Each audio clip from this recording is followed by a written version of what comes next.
And now for our feature presentation.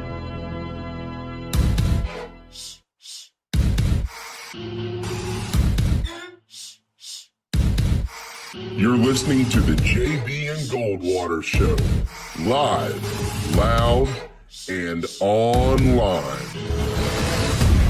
Loud and online. Loud and online. Loud and online. Get out the right, Brennan! The Buckers this time, Grandma! Get out the right, Brennan! The Buckers this time, Grandma! Get out the right, Brennan! Oh, Davis all over the field! He's going to go into the end zone! Puts it up. Yes! There goes Davis! Oh, my God! Davis is going to run it all the way back! Auburn's going to win the football game! American Fool is finally the one! American Fool has won the Triple Crown! And Barnes hits one high! It's a deep! It is out of here! High fly ball into right field. She is gone! Unbelievable! A home run for Gibson! And the Tigers have won the game 5-4! I don't believe what I just saw!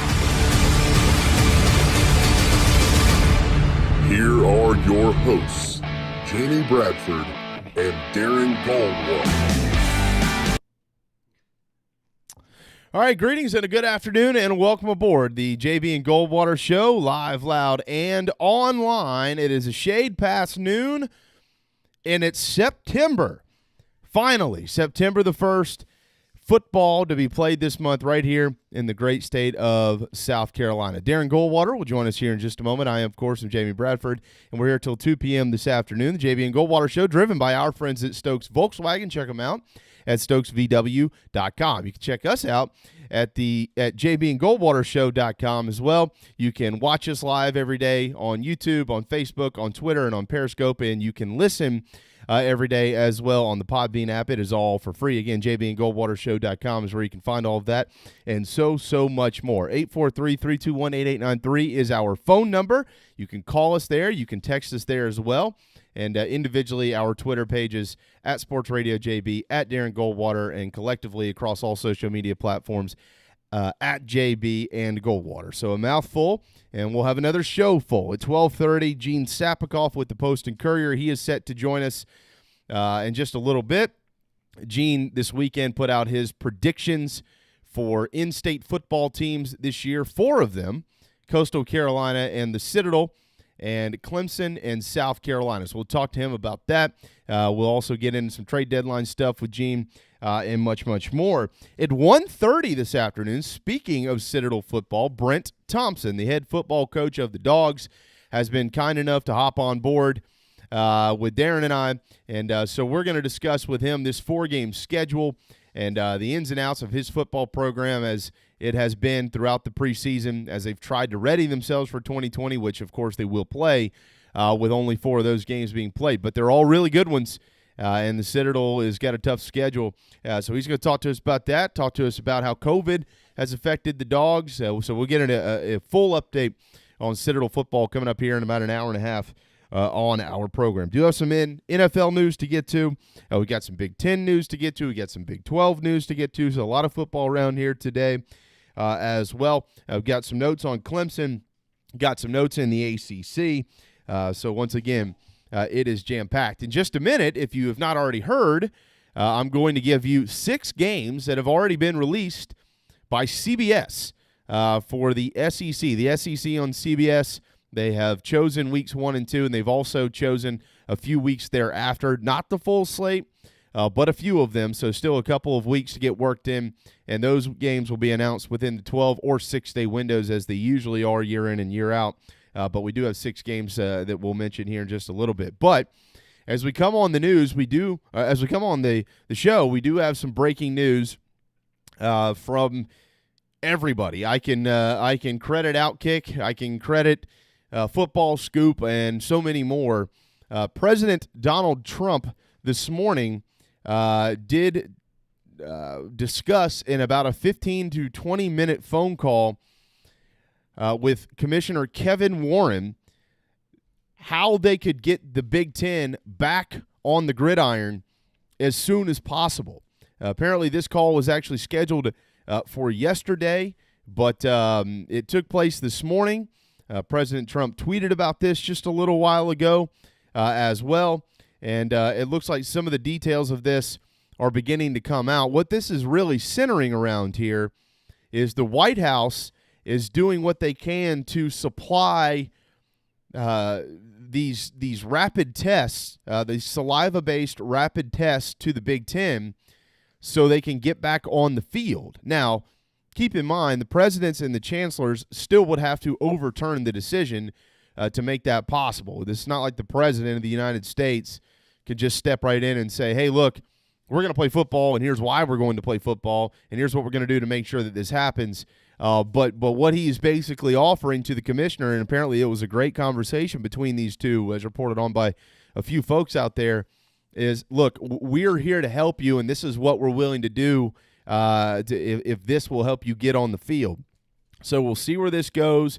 I mean, obviously, this is big news. If you ask me right now, hey, well, do you think this is going to change anything? Not necessarily. I still don't think that that the Big Ten is going to play football this fall. But we'll see how it all kind of unfolds.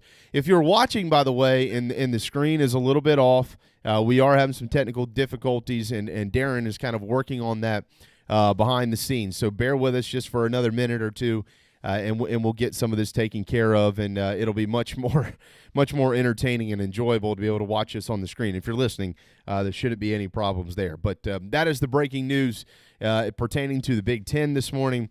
And so maybe with the help of the president and the White House, maybe we could be closer to Big Ten football than we think. The last news that we had heard was that they might try to kick off right around Thanksgiving, which I think there are some out there who are questioning this, saying, why? Wait a second. Why all of a sudden is Thanksgiving doable where it wasn't before? And you're going to have right around that time of the year, the Big 12, the SEC, and the ACC wrapping up, their seasons, getting ready for conference championship games, getting ready to select a college football playoff just a couple of weeks later, and you're going to start your season? Doesn't make a lot of sense. But we'll see if we can get that going here sooner than later, and we'll monitor the wires out there to see if there's any more. Here's the tweet, by the way, from the president. Quote, had a very productive conversation with Kevin Warren, commissioner of the Big Ten, about immediately starting up Big Ten football would be good, and in parentheses, great for everyone, players, fans, country, on the 1 yard line, exclamation point. That is from President Donald Trump. All right, looks like hopefully we've got some of that video taken care of, so we apologize for that for some of you, but we're back rolling along here. On the JB and Goldwater show. Here's the next news of the morning. This has been released by CBS, the SEC on CBS. I mentioned it at the top of the show, not the entire slate, and expecting later today to get more Week 1 and Week 2 kickoffs from the SEC on other networks like ESPN. But on Saturday, September the 26th, Mike Leach of Mississippi State will travel to Baton Rouge, and the SEC on CBS has chosen that ball game for their 3:30 Eastern kick. So they chose that over both Kentucky at Auburn and Tennessee at South Carolina. Both of those games by point spread are less than 10. Kentucky and Auburn, I think, is right around 7.5 or 8. South Carolina and Tennessee right around 3, with the Vols being favored in that ball game. But we'll get to LSU in a little while. There are some issues in Baton Rouge with opt-outs, and, of course, they lost a lot of players from last year's team as well. So a team trying to defend their national championship right now, they've got some mountains to climb. Could be an opportunity for a major Week 1 upset if KJ Costello and the Mississippi State Bulldogs are able to roll into Baton Rouge and play well and hang a bunch of points, which is kind of the MO of Mike Leach. Here's the rest. Week 2, October the 3rd, Texas A&M at Alabama. A couple of weeks later, October the 17th, Georgia at Alabama, but that game has been selected for an 8 p.m. kick on CBS. On Halloween, LSU at Auburn. That game has been selected to kick at 3:30. A week later, November the 7th, Florida and Georgia in Jacksonville. That game also to be kicked at 3:30. And then how about this? November the 14th, 6 p.m., Alabama at LSU. You wonder why 6 p.m.? Because the Masters will air on CBS until that time. So that day, you will have the Masters followed by Alabama and LSU on CBS, broadcast nationally. So they have been obviously they worked with the Masters here to try to figure out the best schedule. So those 6 games have been announced, and October the 10th, October the 24th, November the 21st, 28th, those games have not been announced yet by CBS. Those will be selected in the usual 12-day, 6-day windows. So with all that, we will welcome you back to the program. I think with all that, I'm ready for a drink at Dog and Duck trying to fix that camera work right there. All 3 locations, Bell Hall, Park West, and Clemens Ferry. So bear with us. What happened is where we hold the camera broke about 2 minutes before we went on the air. So we'll mess with this today, but we're on, and we got a good show. So I will rain sweat for a little while, and now I'm good to go. All right. There you go. We also have more breaking news, and now the ACC is chipping in. Clemson will open the season prime time, 7:30, not this coming Saturday, the following, September the 12th, on ABC when they travel to Wake Forest. Week 2, that's the Citadel. Well, of course, we'll talk to Brent Thompson today. At 1:30. That game is going to kick off at 4 p.m., and it will be on the ACC network. So the first 2 weeks of the year for Clemson are now officially out as these networks start to drop their kick times. Again, we're going to get much more today, Darren, from what I understand from the SEC. Now, here's what I'm hearing about South Carolina. I've kind of heard this through the grapevine, and I'm going to try to confirm some of this here. I might be close to getting more of this out. Okay, we do officially have them out. All right, they have just come out. So let's go back to the SEC. All right, week 1, Saturday, September the 26th, noon. It is Kentucky and Auburn on the SEC network. Georgia and Arkansas will kick at 4 on the SEC network. And then this is what I was hearing, and it turns out I'm correct. Tom Hart, Jordan Rogers, and Cole Kubelik will be in town because Tennessee at South Carolina and Williams-Brice will kick at 7:30 on the SEC network. Also at 7:30 that night, SEC network alternate, it is Vanderbilt and Texas A&M. So there you go. South Carolina's first game against Tennessee will be a night game under the lights in Williams-Brice. Week 2, Saturday, October the 3rd. You've got at noon, Tennessee playing host to Missouri, Ole Miss at Kentucky at 4 on the SEC network, LSU at Vanderbilt at 7:30 on the SEC network, and Arkansas at Mississippi State. That game will be on the SEC network alternate. For South Carolina, traveling to Florida in week 2. And again, you're going to have to bear with me a little bit here because we are just getting this news. They will kick at noon, week 2, on ESPN. That game will kick at noon on ESPN. Also, a third game, as announced by ESPN, November the 7th, South Carolina hosting Texas A&M. That game will kick at 7:30 at night in Williams-Brice, November the 7th, on ESPN or the SEC network. Now, we also, with Auburn on October the 17th, have a couple of options here. Either noon, 3:30, or 4 p.m. in Williams-Brice Stadium. It will not be a night kick on October the 17th versus the Tigers, but it will be either noon, 3:30, or 4. Now, you might be wondering, why are we getting some of these kick times that are down the line a little bit here? Because the networks have been asked by the league to select as many games, pre-select as many games as they possibly can to accommodate travel schedules for football teams, so they can try to figure out, hey, look, can we maybe just travel on day of and things like that. So they're trying to get as much of this as possible out. So there's a lot being dropped here. I'm going to try to retweet all this. If you follow me at Sports Radio JB, if you follow at JB and Goldwater, you'll be able to see all these kick times. So I apologize for kind of jumping on the air and being all over the place here, literally. But we're getting as much as we possibly can out to you. So if you are a Gamecocks fan, 7:30 against Tennessee, noon against Florida, and then the only other one that is firm at this point, November the 7th, welcoming Texas A&M to town it's 7:30 at night. So there you go.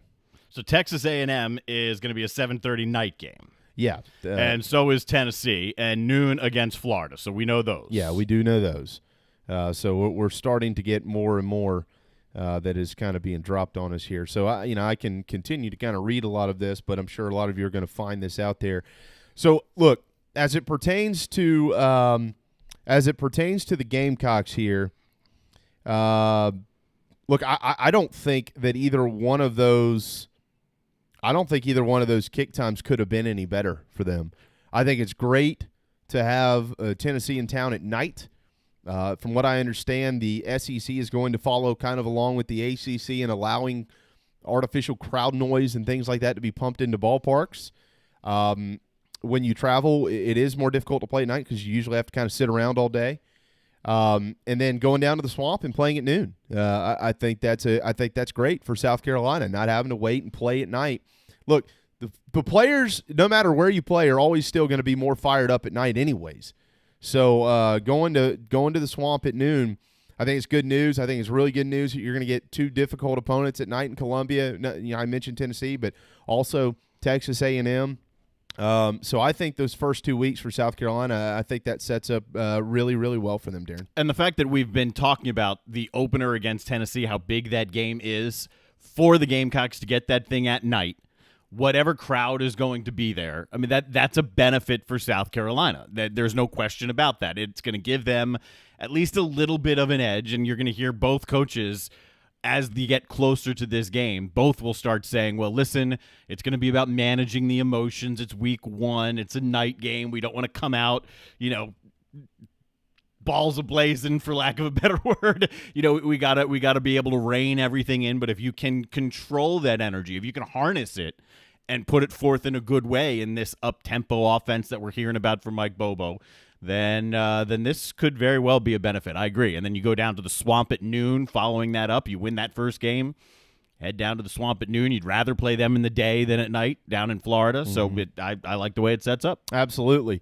We do have college football, of course, coming up this weekend, but the ACC, Darren, is going to kick off on September the 12th. That's Saturday. We already discussed the fact that Clemson and Wake Forest will go on ABC at 7:30. Here are the other kick times that week. Remember, UAB at Miami on Thursday night, September the 10th, on the ACC network at 8 p.m.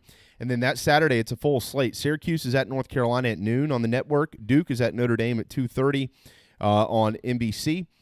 Georgia Tech is at Florida State at 3:30 on ABC. Austin Peay is at Pitt at 4 on the ACC network. And then also that night at 8 p.m. on the ACC network, Western Kentucky, they are at Louisville. So that is the opening week slate for the ACC, and so I know a lot of us just can't wait to get there. So, wow, yeah, what a mouthful! I was told last night that kick times were dropping today. I wasn't prepared for them to drop right when we got on the air, but they did. So that's okay. So there you go. Hopefully you all have as much information as you can get to get you excited now about what is to come.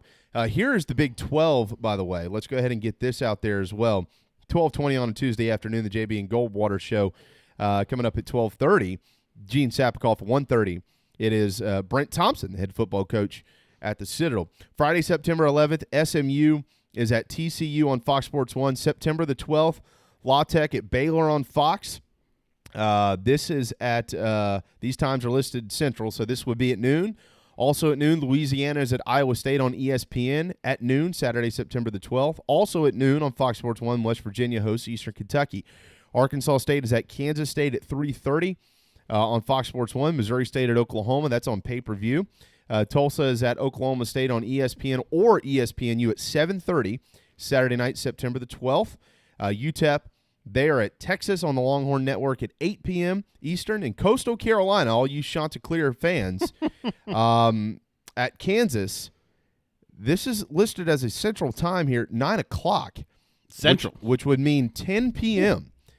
Here for us on the East Coast. Houston Baptist is at Texas Tech on ESPN Plus at 8 p.m.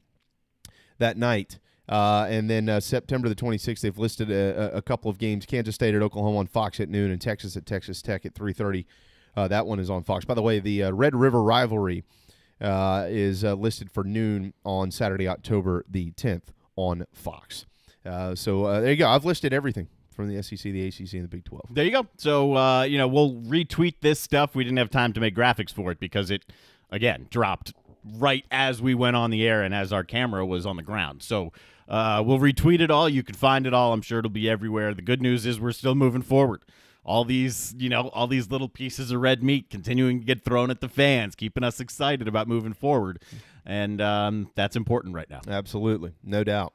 So we're less than 2 weeks from a nighttime kick in Winston-Salem where there will be no fans. That's right. There will be no fans, but there will be crowd noise, but there will be no fans for Clemson and Wake Forest. Let me go back, Darren, briefly here, and we'll pull Gene on this, pull Gene in on this conversation as well. The news right when we came, right when we opened the show about President Trump reaching out to Kevin Warren. Now, look, this isn't. It's not that that's going to change anything necessarily. This conversation, per multiple reports, was, look, if it's about testing and rapid testing, the saliva tests that pretty much everybody else who's playing is going to have here, I'm going to push this through at the White House. We're going to figure out a way to get the Big Ten what they need to get you back on the field, essentially is how this conversation went. Apparently it lasted 15 or 20 minutes, which actually is probably quite a while when you're talking to the President of the United States. Do you think that this will in any way – I don't know that, because the vote was 11-3, which we found out yesterday. Do you think that this will – but you need 60%. It doesn't have to be – it doesn't have to be 11-3. 60% is what it takes to get these votes through in the Big Ten. Do you think any part of that conversation would change the mind of anybody who voted against playing this fall? Not at all. Not even one or two of them. No, I don't think the president has any say-so whatsoever over the Big Ten Conference. No, I don't mean it that way. Okay. I mean, if they have the availability of testing from the White House and he says, look, I'm going to make sure you get it. If that's what you're concerned about, you're going to get it. Do you think that has an impact on anybody? No, because number one, we need to see that plan in action. We need to see that they can actually get the tests and what is promised in a timely fashion. That's one. Number two, Dan Patrick reported this earlier today. I mean, there are so many different things floating around the Big Ten right now. Number one, we finally do know about the vote. Number two, there was this idea. Right. Now there's, are we going to start on Thanksgiving? Is it going to be January? Yeah. And it seems as though this national push that we've all seen, it looks as though the Big Ten is earmarking Thanksgiving right around that time to try and get going. What Dan Patrick's sources are telling him is it's a long shot at best that it happens in November. And then in January, at that point, they're expecting even more opt-outs because who's going to want to play in the spring? So I think everything right now is still a mess for the Big Ten. I don't think a phone call is going to change that. The only thing that could potentially is if those tests get in their hands relatively immediately. And then even then, I don't know if that's enough for the Big Ten. I think there's enough concern in the president's minds of the Big Ten that it's not necessarily just about testing everyone. It's about keeping everyone safe. And the only way to do that is to not have them playing in their minds. Okay. Yeah, I mean, it's it's very interesting. I mean, look, if if the Big Ten said, look, it is about the testing, like as long as we can rapid test like the SEC and the ACC and the Big 12, and you can promise that we're going to have that, here's that promise to fruition. Oh, okay, we have it. And then they still don't approve it, then I'm going to think, okay, wait a second, there's something more going on behind the scenes here, probably politically. If that's not what it is, and they really are like, look, we're just purely sticking to what we believe to be true as opposed to what everybody else out there that's playing believes to be true, totally understand. I mean, I don't think, I applaud any president who wants to reach out and say, look, we're willing to help you out if this is what you need. But if it's not what you need and it's not going to work, then that's okay. Then let bygones be bygones. What I don't understand, though, why the hell do you want to kick off on Thanksgiving? Nobody's going to give a crap what you do. Nobody's going to care for the first month of the season. Why? So I think What?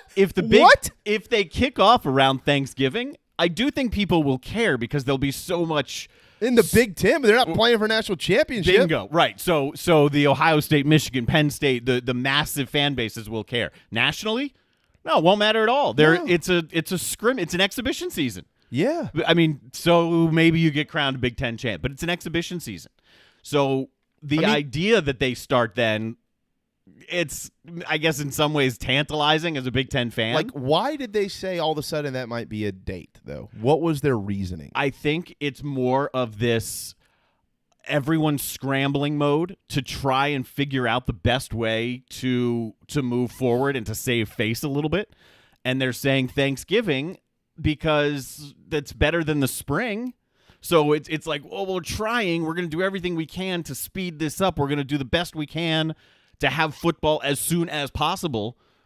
And it seems like they're rallying around this Thanksgiving idea. Now, again, what Dan Patrick's sources told him, and they were right about the Big Ten, and they were right about the Pac-12, is that the odds of that are slim. And then once you get to January, which would be the second potential start time for the Big Ten that we've heard, once you get to that point, how many of these players, you think Justin Fields wants to play in the spring? He won't. No. No. Why would he? Right. Yeah, he'd be nuts. So, yeah,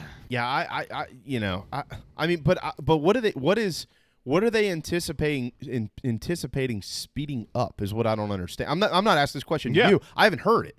Like, what is it that, okay, well, we just, look, everything's canceled through the fall. We got to go in January. Well, we might be able to do it in November. Like, what is it that changed that, what would that be, 5 or 6 week timeline? I don't know. Maybe the best guess I have is they're hoping maybe by that point there are more answers. Those unanswered questions, maybe there's a little bit more clarity. But where are we now? We're at the beginning of September, so you think in 2 months there's going to be much more clarity than there is now? That's my point. Right. Like, you have the medical information. If it comes down to, which we've known for a couple of weeks, that this breakthrough in saliva-based testing is enormous for groups of people. So, if that's it, and you've got the U.S. government saying, look, we're going to get this to you, I don't understand what the wait would be. I don't, if that's what it is, I don't get that. I would rather say, you know what? How about this? It's September the 1st.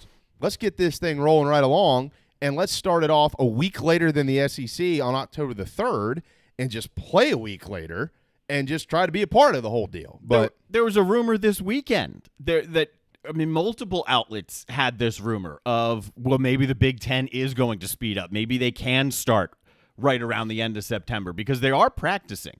Except for Iowa, which is now postponing their practice because of an outbreak. I love the news from Southern Cal. Well, Southern Cal's paused football practice. I'm like, who gives a crap? That was my reaction when I saw about Iowa. I was like, that stinks for them, but okay. All right. Sorry. You're not playing anyways. This whole thing is a disaster for the Big Ten. Yeah. I think the Big Ten will be, moving forward, they'll be fine next year. This year will be a disaster. I'm leaning more towards doubting that we even see Big Ten football at all this year. I think the Pac-12 is a different scenario altogether. I think they there are reports out now that they want to hire a media consultant that will be above Larry Scott and report directly to the president. That's the first step in getting him out of there. Exactly. And they have their media rights coming up. So the Pac-12 will look totally different in terms of how they operate. The Big Ten, yeah. It's just unfortunate. As someone who loves the Big Ten, prides himself as a Big Ten guy, it stinks being down here in the middle of the SEC country. And I mean, I can't defend the Big Ten anymore. It's just like what in the world's going on? Yeah, but I agree with you. I mean, just for the sake of football. I mean, I just agree with you. I want to see Big Ten football, and I'm not a Big Ten football fan, but Big Ten football is good football. I mean, I want to see it. Anyways, we got to go because Gene Sapikov is patiently waiting. He's probably throwing things at his computer screen right now. So when we return, Gene will join us here on the JB and Goldwater Show. And remember, 2 for 2, back-to-back weeks here. Another head coach, Brent Thompson, the head coach of the Citadel Bulldogs, will join us at 1:30. Hang tight, the JB and Goldwater Show, driven by our friends at Stokes Volkswagen. We'll be right back.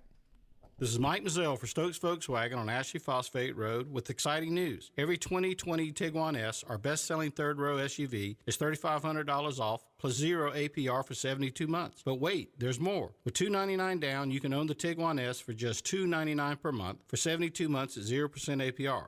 Not just one at this price, over 22 Tiguans to choose from. All $3,500 off plus 0 APR for 72 months and $299 down, $299 per month. Best of all, at Stokes Volkswagen, we are so desperate for used cars that we'll take any trade in any condition, running or not. We need your trade more, so we'll flat out give you more. And don't worry about your credit. Our lenders are more lenient than ever. So if you're interested in saving $3,500 on a new Volkswagen Tiguan S and owning it for $299 down, $299 per month, come see us today at Stokes Volkswagen on Ashley Phosphate or StokesVW.com. Peace and love at Stokes VW.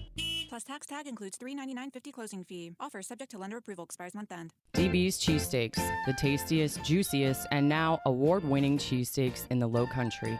DB's Cheesesteaks delivers, and not just in quality. Download DoorDash, Uber Eats, or your delivery app of choice and have it dropped off at your doorstep. Original chicken, buffalo chicken, even pizza cheesesteaks, not to mention incredible cheeseburgers, massive hot dogs, and dynamite hoagies. It's all there for you and your family. DB's Cheesesteaks in West Ashley. dbscheesesteaks.com.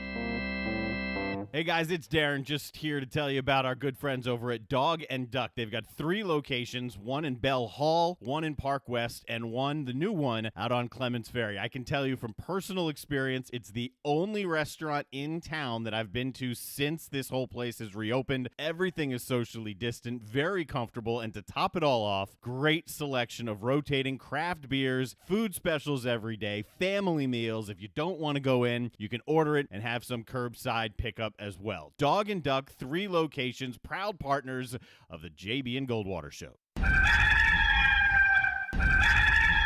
Hey everybody, what's going on? This is singer-songwriter Patrick Davis, and I might live in Nashville, but whenever I want to keep up with the South Carolina Gamecocks or even the Clemson Tigers, I can still tune in to JB and Goldwater because they are always live, loud, and online. And I sing hallelujah.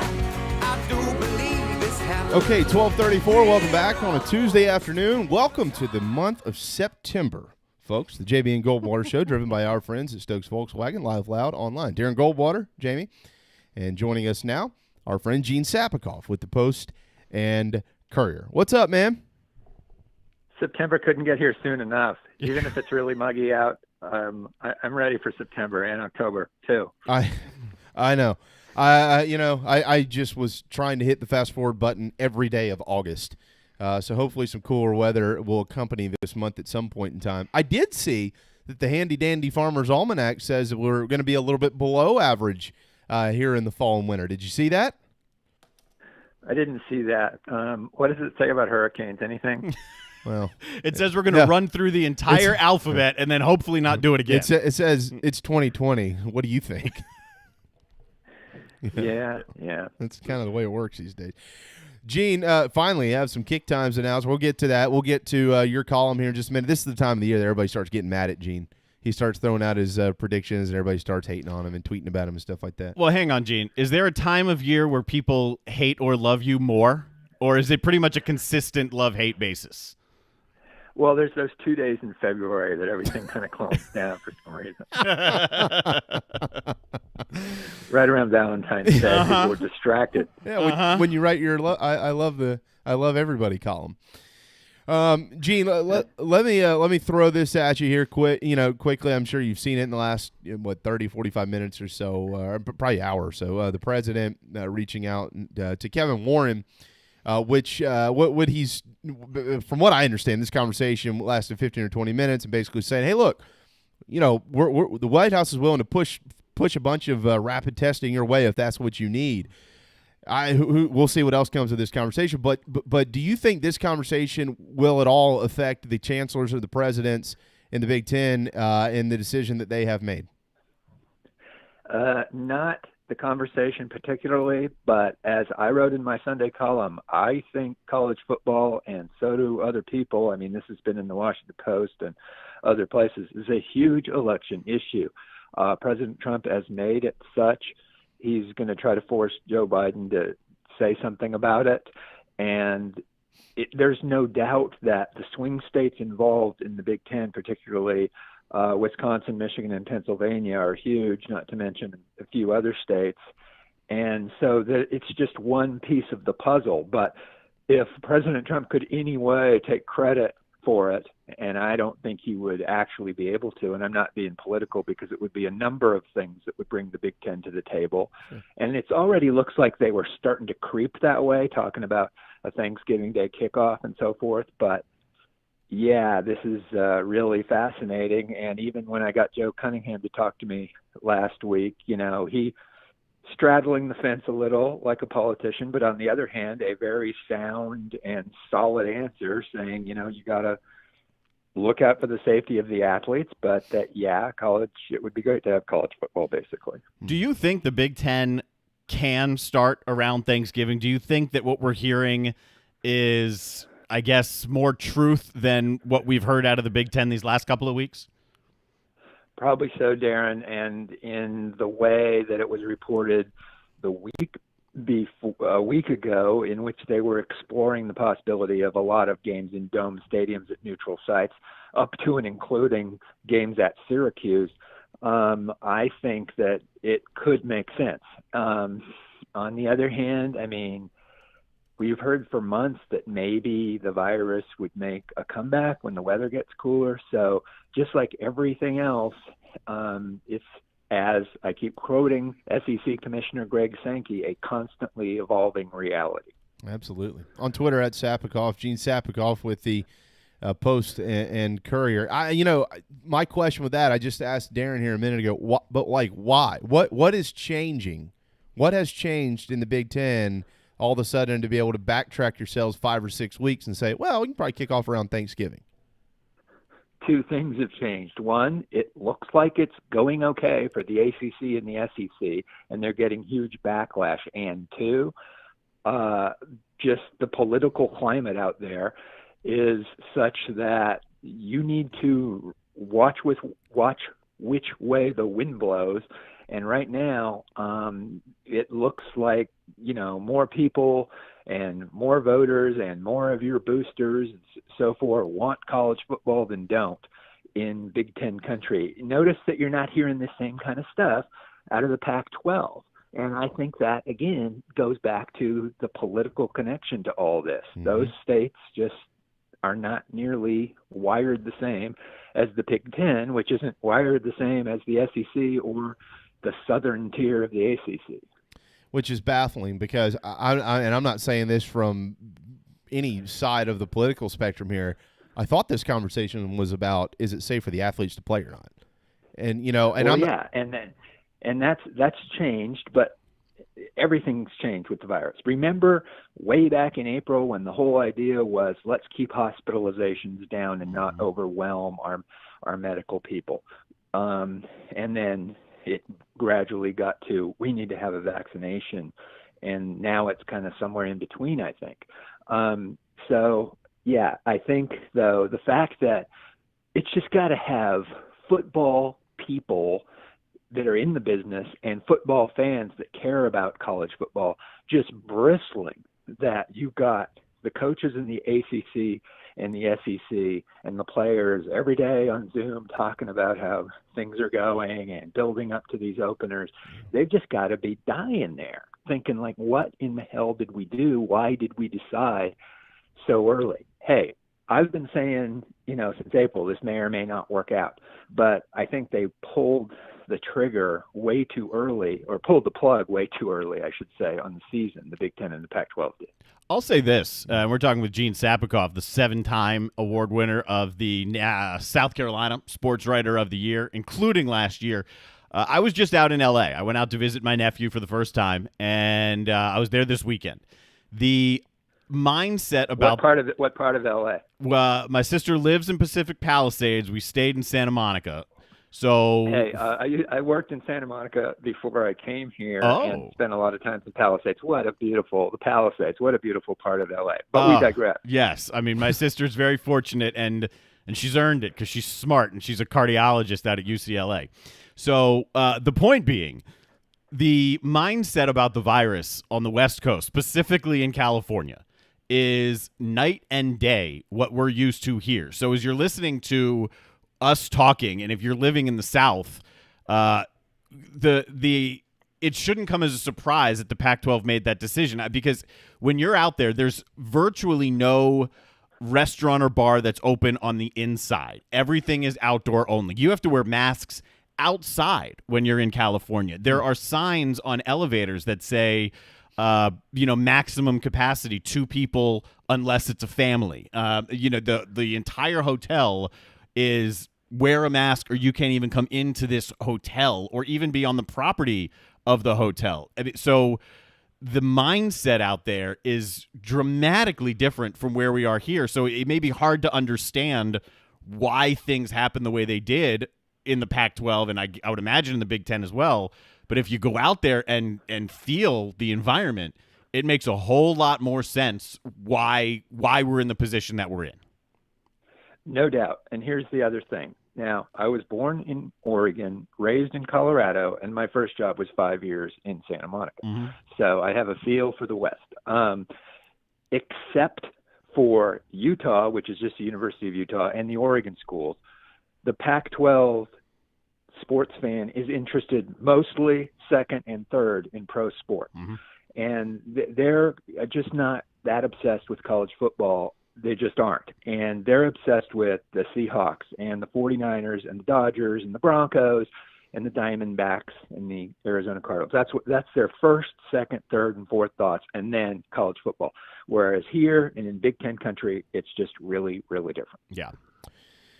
Gene, a couple of kick times, just real quick. We'll touch on this and move on. Announce. We'll start with South Carolina. I think this actually worked out very well for them. They're going to get the Vols at night, week 1. They're going to get the Gators on the road at noon in week 2. That's exactly what you want. Yep. And I don't have to talk to you about what that means, but the last time, they played at Florida, they lost the game. But I'll tell you, even with, a lot of people at Florida and day games that I've seen there, it is a completely different atmosphere, so much quieter.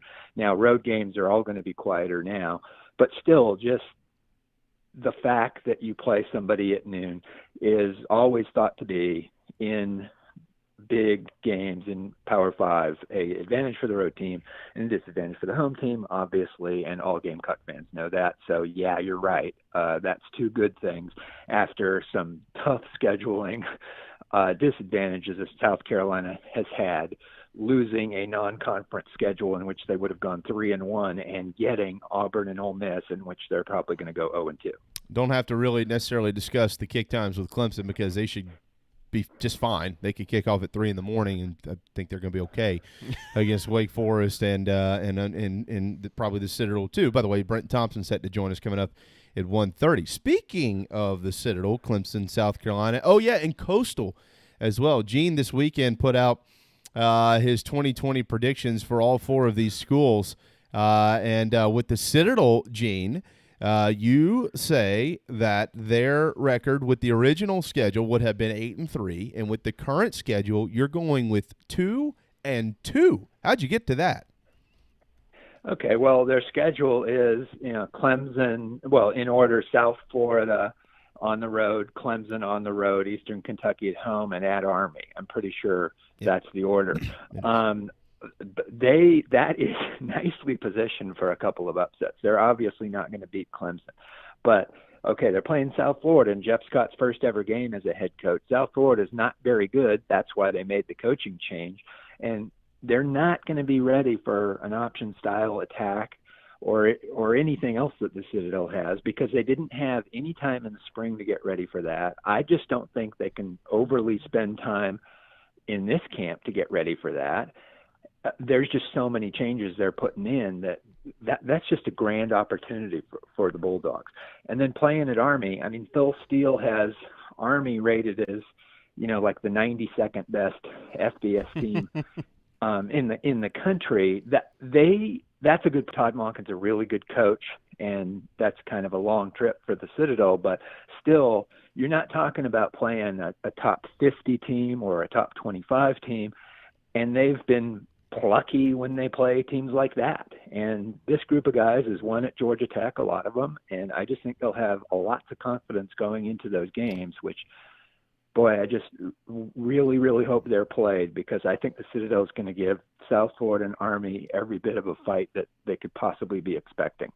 There was word yesterday, Gene, that the Division I football committee has recommended a 16-team spring FCS playoffs that starts in April. It ends in May. I would imagine this gets pushed through. So what's your reaction to that? Just kind of not having looked at it really carefully, I like it. Mm-hmm. And I think it'll be something that's good for FCS and that brings interest to those programs and to that brand of football. Gene, how about this game that they've scheduled with Army? I personally think that the Citadel should engage in deeper conversation about trying to set up a true series with the Black Knights to where they could even come down to Charleston and play at Johnson Haygood. Do you think that would – I think we could all agree that'd be a great series, but do you think that would be possible? That'd be something that Army would entertain? Tough to say. I don't know exactly what Army's thinking now. They see, too, that there's about to be a split in which Power 5, programs and conferences are going to be more playing each other. So maybe they would be more interested in a game like that than they have been in the past. They have to know that, Charleston's a great, history traditionally of being a quote-unquote military town. And I think that would be cool, especially for the Citadel. I really, really would like it. They've obviously had the upsets in the Charlie Tapp era there that bring back some rivalry that could be brought up during the series. So that'd be wonderful if that were be able to happen. Absolutely. All right, on to Clemson as part of Gene Sapikoff's handy-dandy 2020 preseason predictions. It's like a Bible. Take it to your bookie. Yeah, I mean, you've got Phil Steele and you got Gene Sapikoff. That's right. Outside of that, you don't need a whole lot. All right, unless you're a Carolina fan. We'll get there in a minute. So you say with their original schedule 15-0, national champions. With their current schedule, 14-0, national champions. But the one interesting note that you have in here, at least for me, was trap game alert. Pittsburgh, and they're going to play Pittsburgh later in the year. November the 28th is the second to last game of the season before they hit the road. It's actually sandwiched between trips to Tallahassee and Blacksburg against Virginia Tech. But why that game? Well, first of all, Pat Narduzzi is one of the most underrated coaches there is in the country. He always or usually seems to overachieve at Pittsburgh. They have a veteran quarterback, Kenny Pickett. Not that many players left from the team that upset Clemson, but they are not afraid of them, that's for sure. And the Tigers will have just come from playing Florida State, and whether they have a close game in Tallahassee or, it's a rout, that December 5th game at Virginia Tech is going to be huge because that could be cold, Virginia Tech, whether they're up or down. It's just going to be a tough place, especially if that game's like at night or something. And that will be the stepping stone to the ACC championship game. And it might be easy to overlook Pitt. Now, Dabo Swinney's really good at getting Clemson up for every game. That's why they've lost 2 regular season games in the last 5 years, one by 1 point to Pittsburgh and one by 3 points at Syracuse. So I'm by no means picking Pitt to win this game, but it could be one of those games that you have to remind the guys a little bit extra that, hey, be careful here. Well, Gene, you just mentioned Dabo, and we talked about it a little bit yesterday. Mike Tannenbaum is a former NFL GM, was on Mike Greenberg's show, Get Up, yesterday morning on ESPN, and floated the idea of Dabo to the Jaguars with Trevor Lawrence. Do you think that is enticing enough, and do you think at any point we see Dabo either in another program in college or in the NFL? I was probably one of the first people to ask Dabo about the NFL, and that was about 3 or 4 years ago. I wrote about it, and it was in a one-on-one interview, and he explained why that's not for him. I do think that Dabo would make a good NFL coach, because what he would do is it wouldn't be so much about the rah-rah of college. He'd coach the coaches, and he's just such a magnetic personality that the team would rally around him. It would be a different style than what you have, but sort of like a Pete Carroll. I think the players would just love the guy and that they play their asses off for him. Mm-hmm. But I don't think Dabo's going to go anywhere else other than Clemson, except possibly at some point under very, unique circumstances that I've laid out, to Alabama. And it wouldn't be to replace Nick Saban. It would replace the guy who replaces Nick Saban after he's won multiple more national titles at Clemson. And that's the only place. And, that's a real concern because there's an Alabama clause in his contract at Clemson. But that's the only place that I could see him ever going. But in a non-conventional way, guys, like I said, he is not going to go replace Nick Saban. But if Alabama were to sink to really, go downhill badly, and he's already won 3 or 4 titles more at Clemson, and his kids have moved way off, maybe he says, this is the time to go save my alma mater, coach there 2 or 3 years, and then retire. So what you're saying is whoever does replace Nick Saban is not going to be very successful.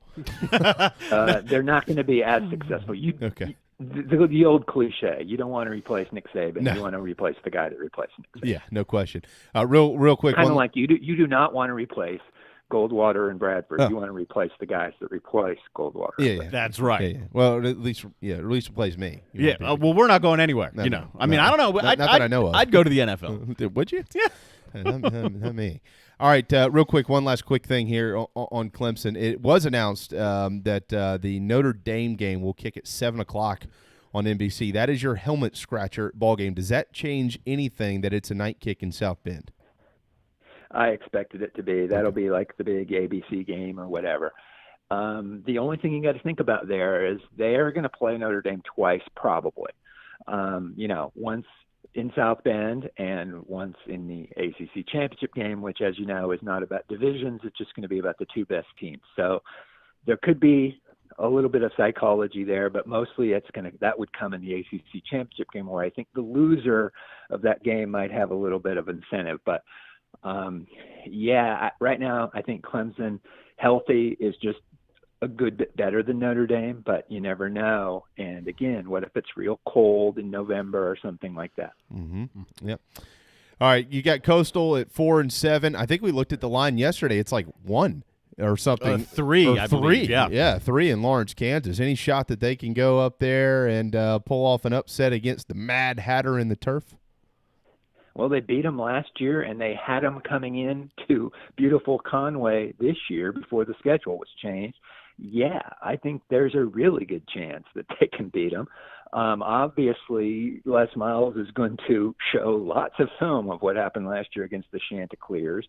But, Jamie Chadwell's team is real good. It's just that Sun Belt is good, too. Appalachian State's terrific, Georgia State, Georgia Southern, etc. So, that's going to be a hell of a game. All right, on to South Carolina here, Gene. You've got one sure win for South Carolina, and you've got one probable win.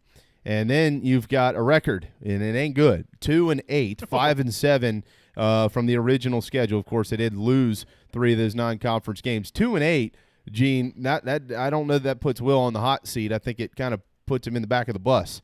Go ahead. Yeah, no, I think it would put him on the hot seat going into next season, but there's just a lot of excuses, the virus, the injuries, the ridiculously tough schedule. Vandy and Ole Miss are two of the unranked teams on the schedule, but you got both of those on the road. So, I mean, it's just a really difficult schedule for any South Carolina team historically to have to play only SEC teams and to play the two easiest SEC teams on your schedule on the road. So, I mean, I don't know what you expect here, but what I want to see is progress and something that you can build on and move forward with. And I think that there'll be that. I don't think they'll get like really blown out of many games. Not that I'm predicting a win here, but why a sure loss with Georgia? They beat them last year in Athens. Because Georgia is so significantly better. That was a little bit flukish last year, and the Bulldogs will be really, really ticked off about what happened last year. And Georgia, at that point, will be looking to close strong, maybe to impress college football playoff voters to get either into the 4-team rankings or to move themselves into a top 2 situation where they could play closer to home. One playoff game's in New Orleans and one's out in Pasadena. Maybe they don't care where they're going. In fact, I think Dabo Swinney's already said he'd prefer to play in Pasadena. But Georgia would like to close strong. I'm absolutely positive about that. LSU, Jamie's been all over this. We'll probably talk a little bit more about this next hour. There are some significant guys opting out for LSU. Does that change the landscape? I'm sure it does. How does it change the landscape in the SEC? Well, if there was an upset opportunity, I think that's it for South Carolina, because you're looking at an LSU team that lost so many guys, both coordinators, the first-round pick in the draft, the very first pick in the draft, I mean, and also you're going into Death Valley and not having it being very loud at all. In fact, Lane Kiffin has joked around about, hey, we can call plays from the sidelines audibly even when we're down on the 5 this year at LSU. So that's true. Probably going to be pretty much true. The problem is they still have a lot of pretty good players, and by the time the Gamecocks play them on October 24th, they will theoretically have had time to get their act together. I think the one takeaway here that is most significant of everything that you've got, Gene, is the barometer game, and we'll leave it at that last minute here. Tennessee, I've since this schedule came out, if you were a clear-thinking South Carolina fan, I think that you probably knew right from the get-go, okay, that game there will probably help truly dictate whether things are headed in the right direction this year or whether it's just going to be a really long 10 games. Well, yeah, and besides that, there's so much to that. I mean, they recruit a lot of the same players, and that is a battle of Tennessee having been behind South Carolina before last year in the SEC East hierarchy, and now ahead of them, and now are they going to pull ahead of them permanently and emphatically? And it's time to put a stop to that if you're the Gamecocks. So this is really a fascinating matchup. One of the most interesting matchups in week 1 in the SEC, for sure. No doubt. This is the closest series in the conference over the last decade. You know how many times Tennessee's beaten South Carolina and Columbia in the last 14 years? I think you do, so I'm going to defer to Once, and that was that's interesting. That was 2014, and Carolina blew a 2-touchdown lead in the fourth quarter. Right, yeah. So it hadn't happened much. Yeah, no, it's a heck of a series.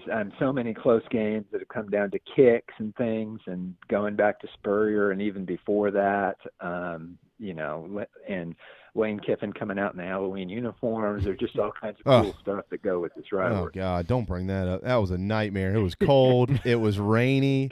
There was one daggum seat, one, in the lower bowl in Neyland Stadium that I was sitting. Oh, we're in the lower bowl. This is great. We won't get rained on. Nope. everything that dripped from the top deck right on my head. Somehow it came right on top of me, and I just ever since then I've gone back plenty. But yeah, kneeling is and you know how kneeling is, Gene. They moved the seats together. When was that? 20 years ago. You got about 6 inches between numbers. It's crazy.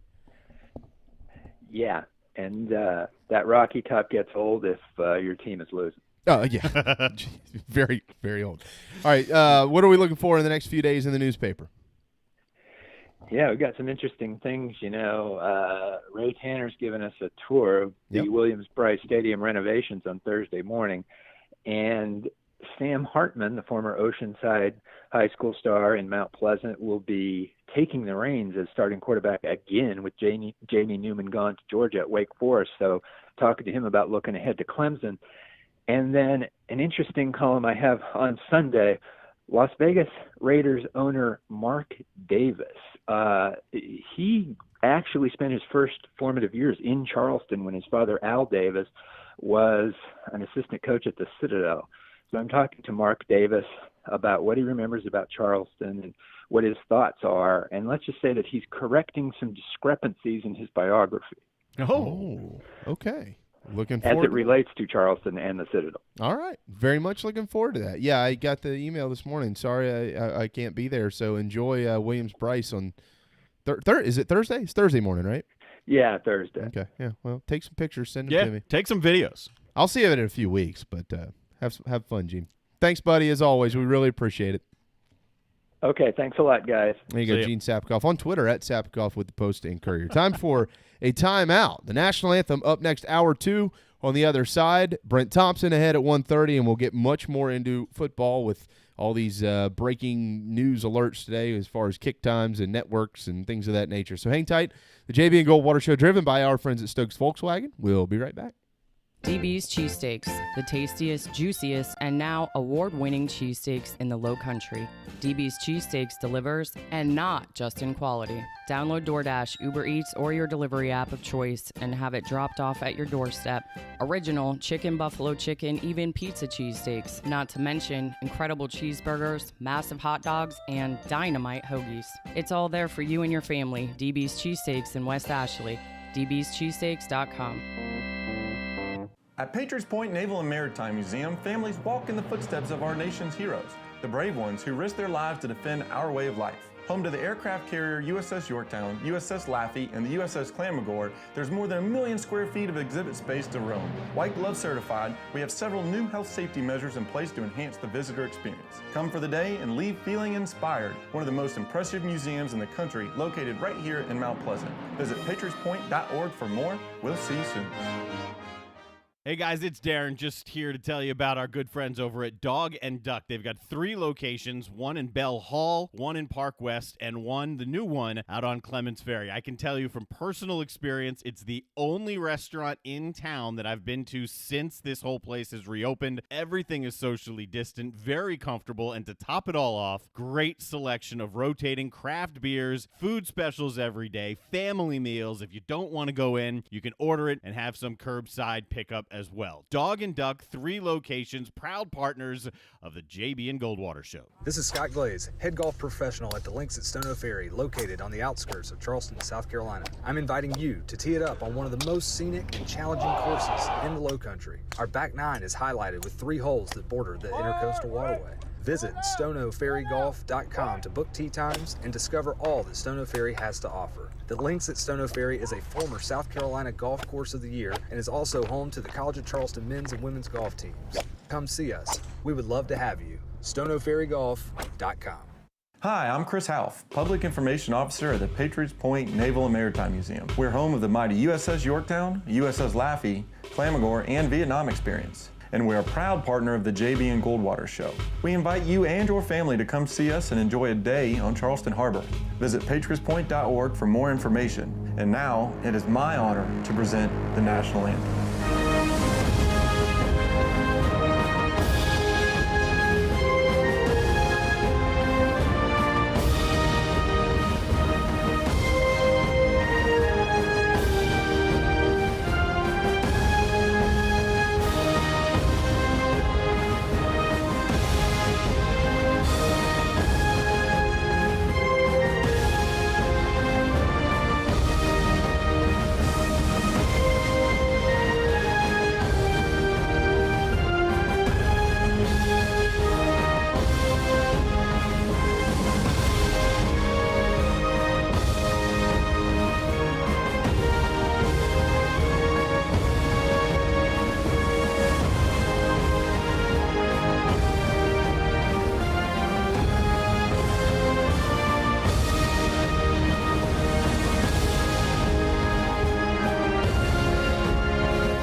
live, loud, and online.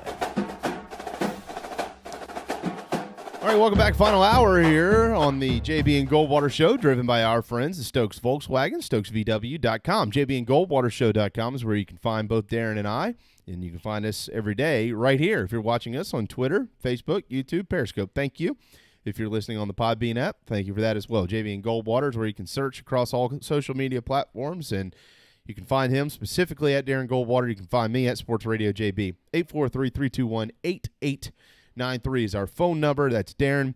And then coming up here in about 25 minutes, the head football coach of the Citadel Bulldogs, Brent Thompson. He will join us, and we'll get a season preview with him. 4 games to come this fall. You just heard Gene Sapikoff say he thinks the Dogs go 2-2. Could be the greatest 2-2 ever for Citadel football, so we'll get into a lot of that with Brent. At the top of the show, Darren, of course, you and I got out a bunch of kick times. You could find those anywhere and everywhere.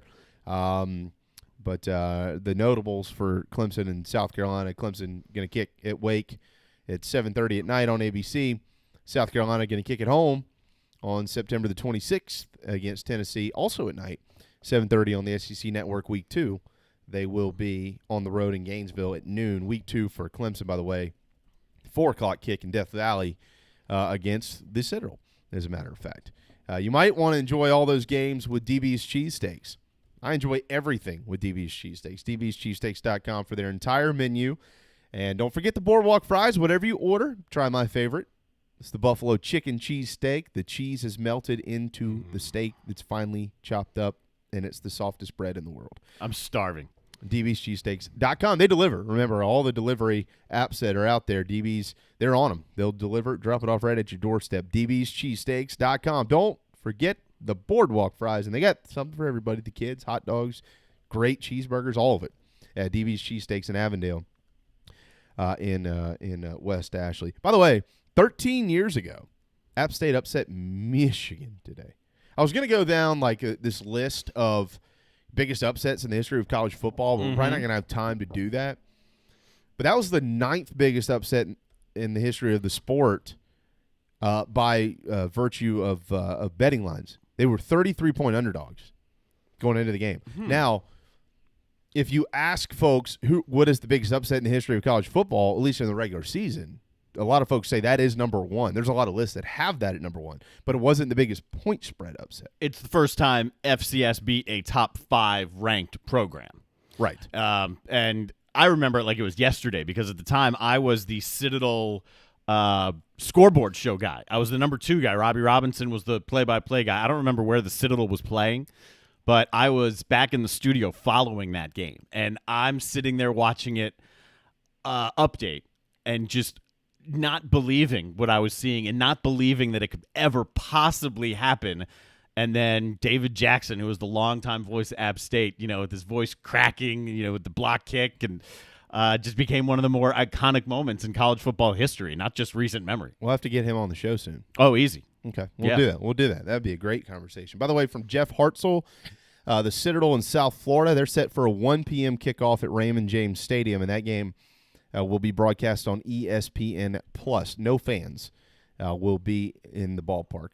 What great facilities the Citadel's playing in this year. They're going to play in an NFL ballpark. They're going to play in Death Valley, and they're going to go to West Point.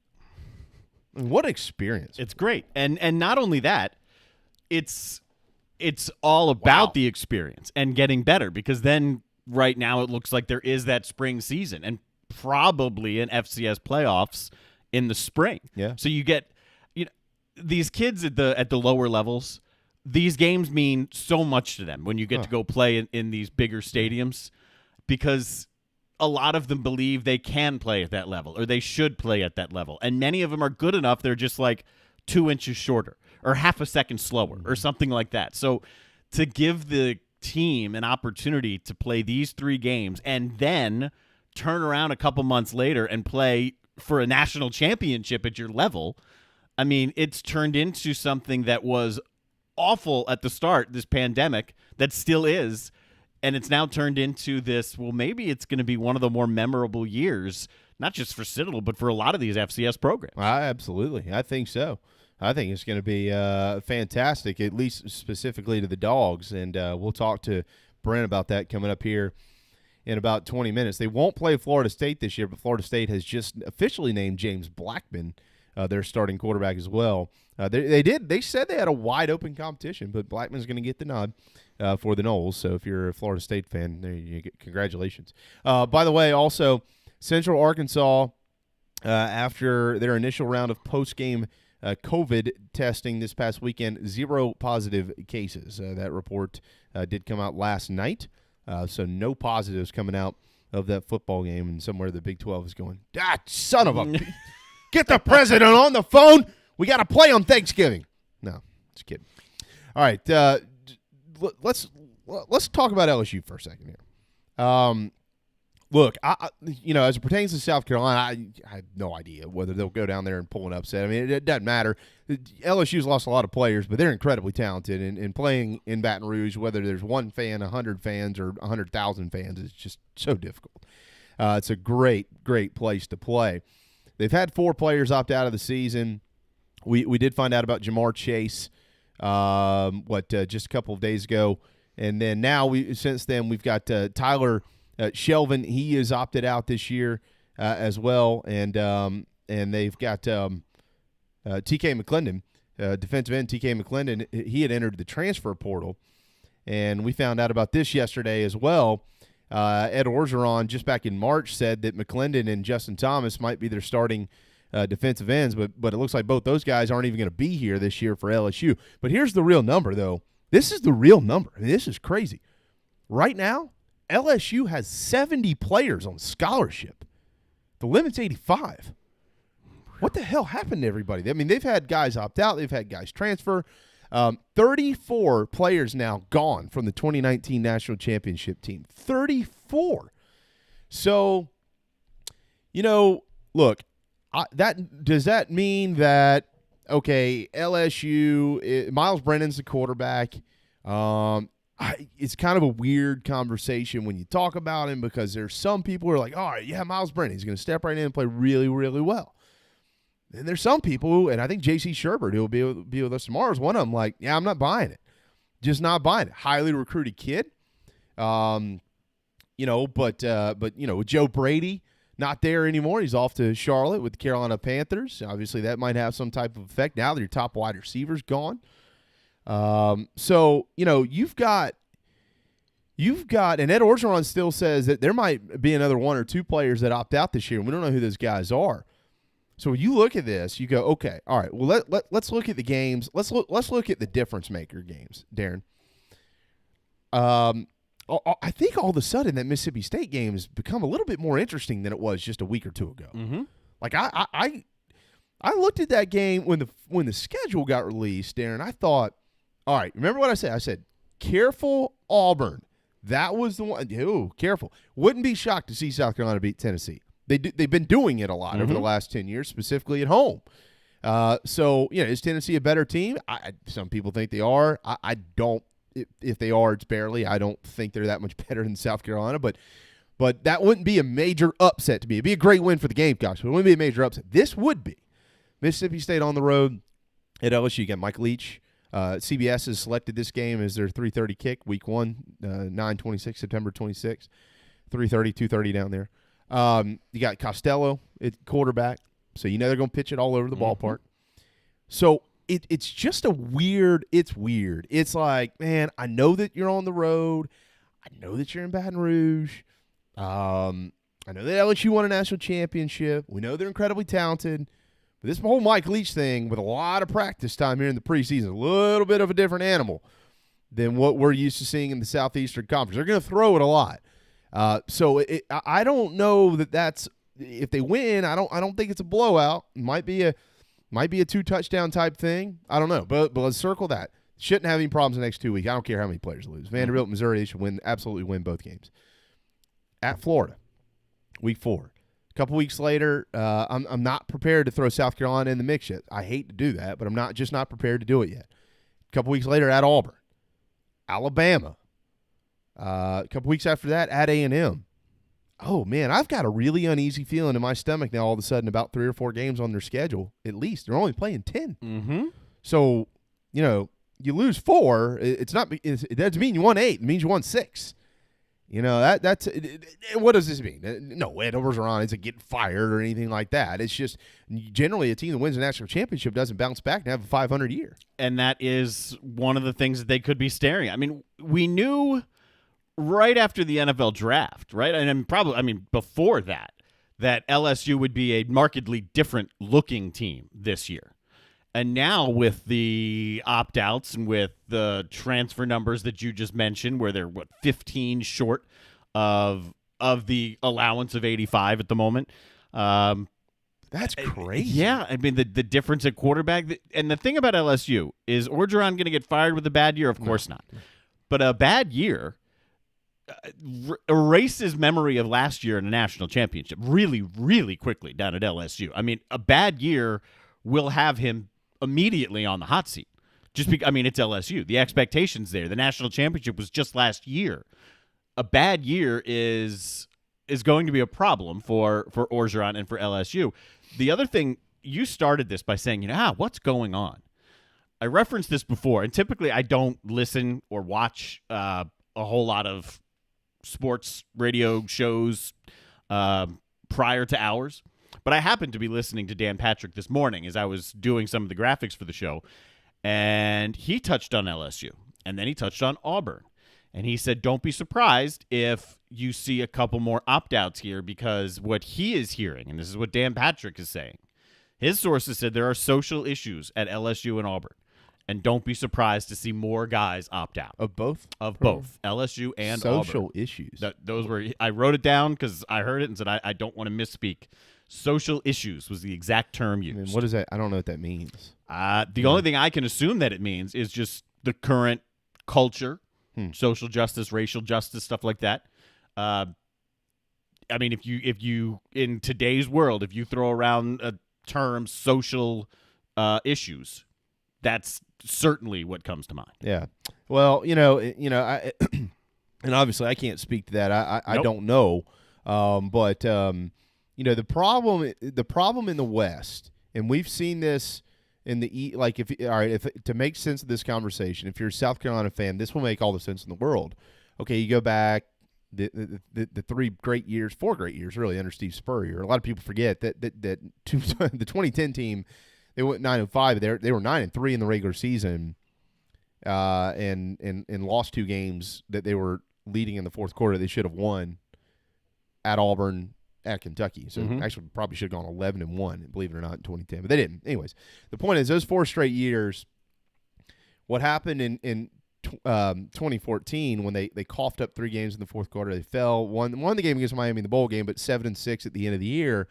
All of a sudden they kind of lost their place in the pecking order. And, you saw Florida start to rebound a little bit after Coach Muschamp's tenure there, which he had actually left them with a bunch of really good players, started to rebound. Georgia, was about to make the move to Kirby Smart. At that point in time, you had Butch Jones doing what he was doing at Tennessee. Missouri was playing pretty good football under Gary Pinkel. But my point is this: is that Carolina had lost their place in the pecking order in the division, and when you do that, it's hard to climb back out of it. So as I transition that side to this conversation, you've got Jimbo Fisher and what he's been building at Texas A&M, and a lot of people expecting the Aggies to kind of have that breakthrough year, so to speak. Preseason top 5, top 6 type team by a lot of folks. I think the highest I've seen them is from Phil Steele. I think he had him at number 5, maybe even higher now with Ohio State not playing. What's going to happen at Auburn? What will Mike Leach bring to the table in Starkville? What will Lane Kiffin bring to the table in Ole Miss? Immediately, Darren, I don't think it's realistic to expect either one of those teams to run out there this year and win 7 or 8 games or anything like that. Maybe even realistic to expect them to win 6 games. But it's been LSU and Alabama, and we've known that. And there's been flashes of Auburn here and there over the last few years, trying to be in that top 2 conversation. And so if A&M takes a real step, if Auburn is able to take a step with Bo Nix at quarterback, we all know Gus Malzahn is always on the hot seat, so he needs to win. And LSU takes a step back, what does that mean for the foreseeable future, the next 2 or 3 years? Does it sound like I'm making a bigger deal out of this than I need to be? Probably, and I probably shouldn't be. But they have 70 guys on scholarship, Darren. However, they only returned from last year's team, 49. So they've added a recruiting class to get to 70. So there's only 49 on this team that were on that team on scholarship. 49. That's a little more than a third of your football team that won a national championship. So it's very interesting, and when you've got this COVID thing going on, you're going to have quarantine guys, you're going to have more opt-outs. Where are those opt-outs coming from? If you have one, sometimes you deplete a certain position group, and all of a sudden that matches up well with a game that you're not expecting to lose, like a South Carolina or Mississippi State or an Ole Miss, one of these middle-of-the-road type teams. We should be fine, but all of a sudden it's like, wait a second, this is a bad matchup for us. This team that I was like, yeah, they're definitely a top 10 team. I don't think they'll win a national championship, but you're clearly staring at a top 10 team. I don't know. Are they a top 25 team? I think so. But what does that look like with 10 games? I'm very curious. I don't think you're making too big a deal out of this at all. Again, the fan base down at LSU is a rabid fan base. They are accustomed to success. They just won a national championship. Mm-hmm. So when negative thoughts start flowing, it's hard to stop them. So if they have trouble this year, if say they go 6-4, okay, I think that's extreme. I wouldn't expect 6-4. Let's 6-4, 7-3. I think they're 7-3. I think they lose 3 games. So let's put them there. Then immediately there are going to be questions. So how far have we fallen? What's going to happen next year? And then when you tie it back into your conversation about the pecking order in the conference, yeah, it does. It plays a part in that, because then you're talking about recruits that are hearing the same system of negativity, basically. And it is hard, just like it's hard on a national level to catch up with Alabama and Clemson, to jump up into that top 4 conversation. It's hard from a conference perspective, too, especially something like the SEC. If you start to slide in that pecking order, it's really hard to climb back up. Yeah. And that is a concern for LSU right now. Yeah, it's a real concern. And to add to all this, they returned 5 starters. That means they're replacing 17. Oof. Ouch. Now, look, I still think they win 7 games, which is a great – look, you're talking about a 10-game schedule, and they're all in the SEC. You go 7-3 in the SEC, you had a hell of a year.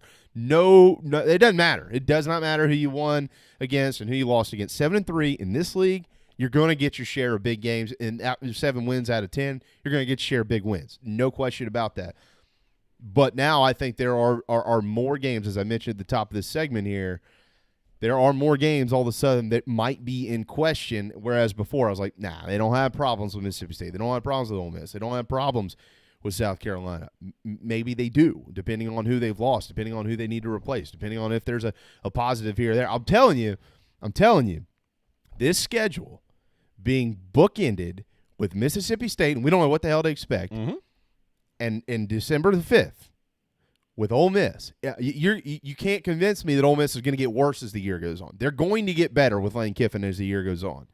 And they're going to get LSU at the end of the year. I know that it's in Baton Rouge, but you can't convince me that all of a sudden that game's not a whole lot tougher than what it would have been. And if there are the questions that there are right now for LSU and wondering what Mississippi State's going to look like, I mean, if you're the Bulldogs, you want LSU week 1. Absolutely. If you're anybody, you want LSU week 1. No question. Trying to figure out who they are, trying to figure out their identity. That's when you want LSU. Yeah. And you are too. I mean, absolutely. To give LSU a lot of credit here, they got a new coach in Starkville. They're trying to get it figured out too. But it's not like they don't. They have guys. They have. JC will say this tomorrow. They have players. Mm-hmm. Ole Miss has players, and you got the Bulldogs bringing a kid in Costello in who can pitch it around with a quarterback with a head coach. That's what he does. I mean, that's what they do. I mean, you could one or two things go real wacky early in that game. You look up and go, oh my God, it's 4:00 on a Saturday afternoon, and it's 21-0 Mississippi State. I don't think that'll happen, but it could. Wasn't going to have this conversation last week, no doubt, but these numbers are pretty alarming. Mm-hmm. And when you go 15-0, you don't have anywhere to go but down. That's the problem. So, yes. you know, I mean, it's you can't get any better than that. But they certainly want to try. All right, real quick, some NFL news. Oh man, I this is a love-hate thing for me. I know both guys very well. They're both tremendous human beings. Ryan Suckup has been signed by the Tampa Bay Bucs. Of course, a veteran kicker, been in the league for 12 years. But he is replacing the guy that has just been waived, and that is another former Gamecock, Elliott Fry, who just for whatever reason can't seem to stick on teams in the NFL. So trading a Gamecock leg for a Gamecock leg. Elliott Fry's name, of course, is on the building up there in Columbia at Williams-Brice. But Ryan's going to go in there and compete for the job. I bet he'll probably win it. And Elliott is going to be looking for somewhere else to play in the NFL. So that kind of sucks, but you know. That's the way it goes. That's part of it. By the way, we didn't really get to this. But you know, we'll try to get much more into this tomorrow. Mm-hmm. But I did find this interesting. You brought it to my attention this morning. The Big 12 basically rolling out plans for what it would look like to be able to play a contest with multiple COVID positives. So, you know, what would that look like? I know Will Muschamp said not too long ago, look, you know, we can lose up to 30 guys and still be able to go play a football game at South Carolina. It looks like the Big 12 is basically trying to design what would be a 53-man NFL roster with minimums for different position groups to be able to play. So if you drop below the 53, you can't do it.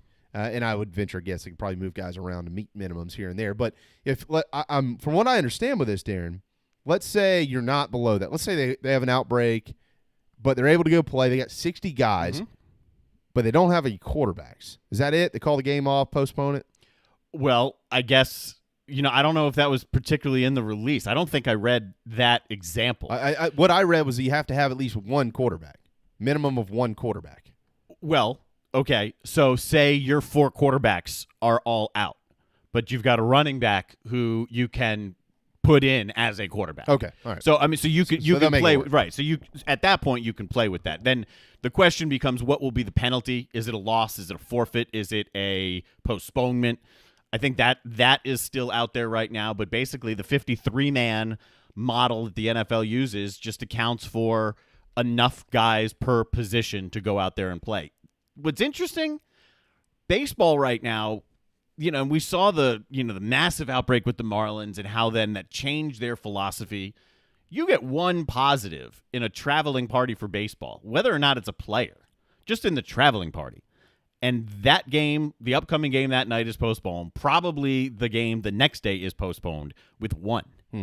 And college football is here saying, well, you know, if we've got 54 guys available to us, which means we could have 30 guys who are quarantined. Right. That's okay. We're good to go. Yeah. It's quite a different model. It is a different model. I would venture a guess that playing one game a week comes into play here as opposed to 6 or 7 that they're doing in baseball, but it's different. All right, we got to go. When we return, Brent Thompson, he'll join us, head football coach of the Citadel Bulldogs. You'll want to hear it right here on the JB and Goldwater Show. This is Mike Mazzell for Stokes Volkswagen on Ashley Phosphate Road with exciting news. Every 2020 Tiguan S, our best-selling third-row SUV, is $3,500 off plus 0 APR for 72 months. But wait, there's more. With $299 down, you can own the Tiguan S for just $299 per month for 72 months at 0% APR.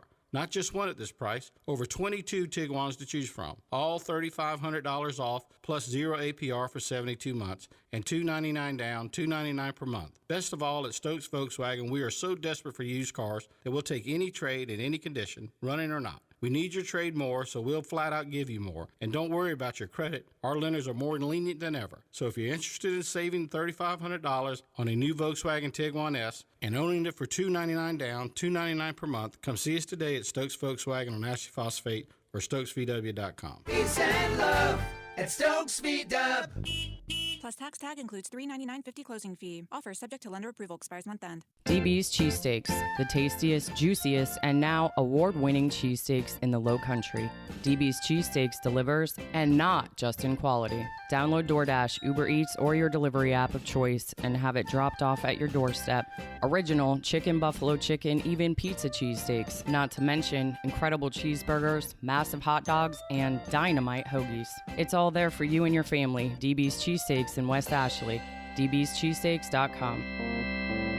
Hey guys, it's Darren, just here to tell you about our good friends over at Dog and Duck. They've got 3 locations, one in Bell Hall, one in Park West, and one, the new one, out on Clements Ferry. I can tell you from personal experience, it's the only restaurant in town that I've been to since this whole place has reopened. Everything is socially distant, very comfortable, and to top it all off, great selection of rotating craft beers, food specials every day, family meals. If you don't want to go in, you can order it and have some curbside pickup as well. Dog and Duck, 3 locations, proud partners of the JB and Goldwater Show. Hey, this is JB. Pull out those phones and hit that call button on the Podbean app. We'd love to hear from you. Now, back to the show. Hello? Hello?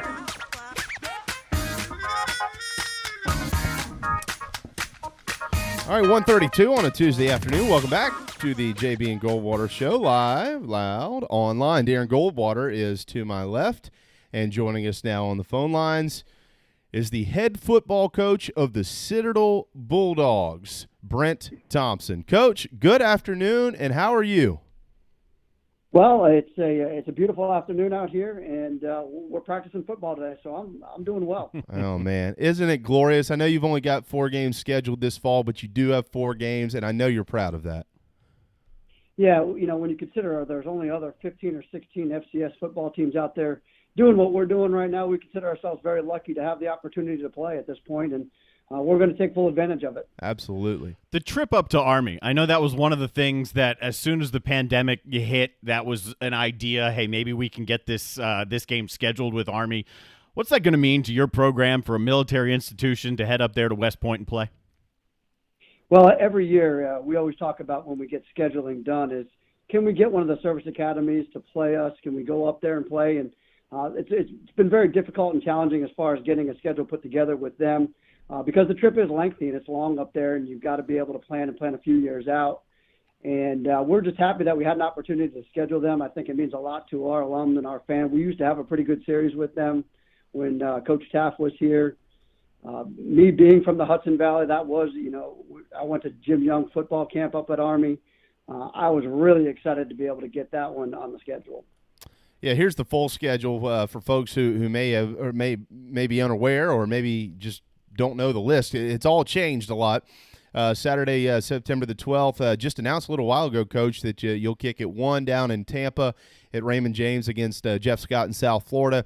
The following week in the upstate against top-ranked Clemson on the ACC Network at 4 p.m. Eastern Kentucky at 1 o'clock right here at Johnson-Haygood Stadium. And then, of course, at Army at 1:30 on the CBS Sports Network. That one, though, after an off week on October the 10th.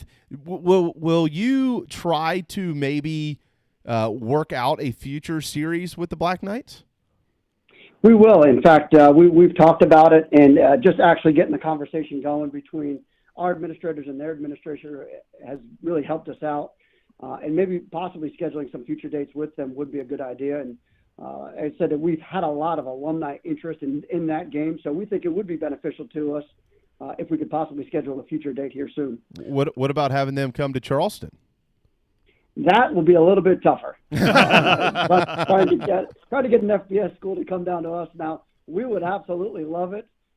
It would be a great opportunity. And I do believe, if I'm not mistaken, I believe they went to Yale a couple of years ago. Is that correct? Yeah. And they did play up at Yale. Now, Yale, playing in the Yale Bowl may be a little bit different, but it's a lot closer. But I think it would be a great atmosphere to come down here. I know we would pack the place out for that one. No doubt. No question. Brent Thompson, the head coach of the Bulldogs, is with us now. Prior to the pandemic, the prospect of the 2020 season for the Bulldogs was looking pretty good. It still is looking pretty good. It's a good team that you've got down there over at Johnson-Haygood.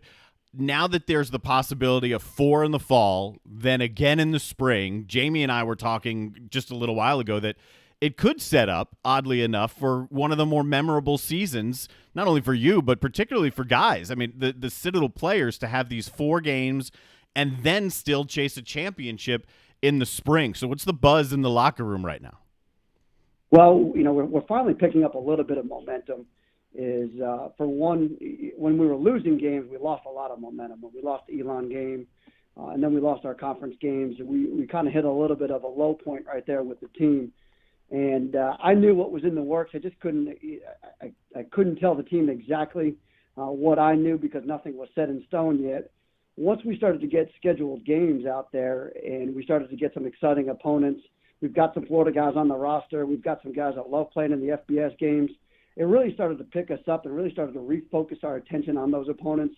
And these are opponents that we've never played before. We haven't played since I've been here. So that's always a renewed excitement.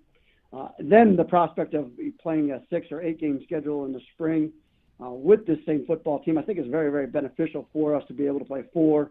And then whatever we can get done in the spring will be a bonus because I do think we've got a good ball club here. And then you put on top of that the eligibility. If you can possibly pull some of these guys back in for another year, now you're an older ball club. You're a lot older ball club. I think we've got a pretty good chance here for the next couple of years looking at the future. I think the future is bright here. What type of what type of phone calls were you fielding from other programs in trying to piece together a schedule? What type of interest was out there in wanting to put the Citadel on other schedules? So a lot of it was handled with Mike Capaccio and Jeff Von Dolan, our 2 athletic directors that were in charge of it. And we had gotten a lot of interest, some from FCS schools, some from schools as far away as Texas. We were fielding calls from some FBS schools that had lost some FCS games. So it was an exciting time for us, and not knowing who we were playing, a little bit on edge. But at that point, I said whatever team that we could possibly get on the schedule was going to be really a bonus for us. The real bonus came when we were able to schedule a team like Eastern Kentucky to come down and play at home. Yeah. We were planning on playing 4, maybe 5 on the road, whatever it was. We were going to be just happy that we were playing. Well, and I think you've got these 3. So you're going to go to an NFL ballpark, you're going to go to Death Valley, and you're going to go to West Point. I mean, was that something that was in consideration when you were creating these schedules? Like, let's try to get in some very unique places, specifically if we can, into an NFL stadium? So my original thought was let's try to keep it as regional as possible. Let's try Charlotte. Let's try Georgia Southern. Let's try App State. Let's try Coastal Carolina. Let's try something that we can stay fairly close where our kids will know. And then Florida came in, and well, there's a good opportunity right there. We've got some guys from Florida. Not a bad trip for us at all. The Army trip came up, and that one had been kicked around for a while, and it was just a matter of finding a date that could work. Well, you couldn't have picked a better date. You're going up fall foliage in the Hudson Valley in October the 10th. That's in and of itself. That's a beautiful scene. Then you go into Blakefield up there. I mean, that's an opportunity that our guys may never get again. And then Clemson was always on the schedule, and I was happy to keep that one for our upstate guys. So being able to, still play the game that was really originally on your schedule is always helpful too. All right, Coach Brent Thompson with the Citadel. So you did mention that in the spring you're going to try to play even more games, right? Yeah, that is the goal. Whatever the conference will allow, we would still like to play our conference opponents. We're going to play for a conference championship. We want to be there. We're going to play for a national championship, and we're going to have whatever the FCS playoffs and championship. We want to be there. So we want to make sure that we have an opportunity to be able to play those games as well. Coach, I know when camp started, there was word that not all the guys were there. You've had some opt-outs. So with the guys that you do have right now, who's impressed you in camp? Who are you looking forward to seeing, not just in the 4 games, but maybe in the spring? It's given us an opportunity to rep some guys that really didn't get a whole lot of playing time over the last couple of years. Guys like Keith White, who's a rising junior at the A-back spot. He's got a chance to be the starter for us going into the South Florida game. He's playing with a lot of confidence right now. He feels good about where he's at, and I feel good about where he's at. As well as we've got Cooper Wallace, who's moved over from quarterback to A-back. That's been helpful for us. We've had Summy Carley's got some extra reps there at the right tackle spot, the transfer from South Carolina. And he's actually come a long way within our offense. And then on the defensive side, we were pretty much set over there on the defensive side, but it gave us an opportunity to get our fifth year over there, Parrish Gordon, our fifth year from Old Dominion, who's gotten a lot of reps because of the lack of depth that was over there. And we're starting to get some more guys back. So he's feeling good and he's feeling comfortable over there. And then at our corner spot, Javante Middleton, who was a transfer over from the quarterback position last year, played a lot of corner, got a lot of good experience in the last two scrimmages over there. So those 4 or 5 guys have really done a good job of being able to step up in the absence of some of the other guys. Yeah, the transfer from South Carolina, that's Summy Carley, correct? That is correct. So let me ask you a question about an offensive lineman like that. So he's coming out of playing under Brian McClendon's or playing in Brian McClendon's system up there in the SEC. How does a guy? I think he's a big kid, 6'6", 300 pounds. How does he transition from the style offense they were in for? I think he was up there for 3 years at South Carolina. How does he transition to what you do at the Citadel? What exactly does he need to change, or does he change anything? Yeah, well, we needed to change a lot. First of all, he changed his body. He lost about 20 to 25 pounds.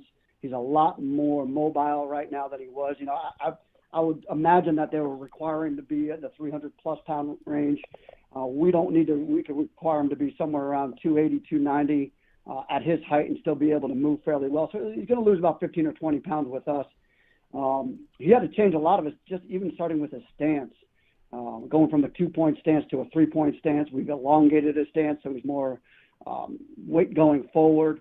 He's playing more downfield. He's playing more with his shoulder pads rather than his chest.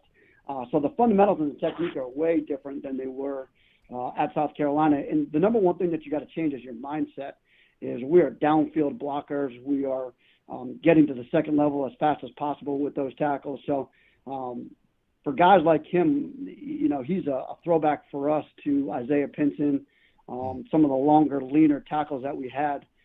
Those guys have a tendency to be pretty good on the perimeter because they're longer and leaner and can cover a little bit more ground and space. So I'm excited with the way he's come. He's worked his butt off to be in good shape. He's taken a lot of reps in there. He's doing about as good as you can ask him to do at this point. How about Willie Eubanks? I know he's got NFL written all over him. Where has he improved the most from last year to this year? Well, number one is his off season. He lost about 10 to 15 pounds. He's a lot leaner. I think he understood that in order to gain some of that speed and quickness back, which he definitely has, he had to get a little bit leaner. The one thing about Willie is anytime that you watch him on scrimmage film playing live, he plays very laterally. He sees the whole field.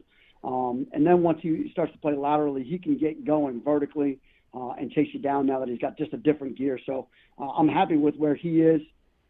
I've had to take him out of a few scrimmages just to make sure that he was in good game shape, but I needed to get some younger guys reps behind him. Fantastic stuff. There's a lot of folks who are really, really high on your football team. I think Darren mentioned that right here at the top of our segment with you, Coach. With some of the guys who have, I know you had the transfer in from VMI, and I'm sure that contributed to that. But with some of these guys, opting out and with the schedule and things of that nature, does that change anything with your program? I mean, is the feel still? Look, we've got a really good football program. Yeah, and we do. And, it's been my approach that I'm here for the guys that want to be here, and I'm here for the guys that want to play football. And I understand completely that, given where we are right now, that it's not going to be comfortable for everybody.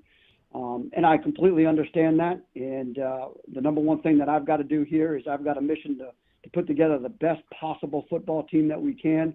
And then in the springtime is hopefully bring a lot of those guys back, bring them back into the fold and reformulate a different team or a team with some added members in here. So this is nothing that's ever been faced by a head coach that I know of. So we're taking this thing day by day, and I'm really handling it like day to day and really just trying to make sure that everybody's got a good sense of comfortability with what's going on here with the team, and that if you don't, we'll come back when you do feel a little bit comfortable, and we'll get started again, and we'll reformulate that football team for the spring.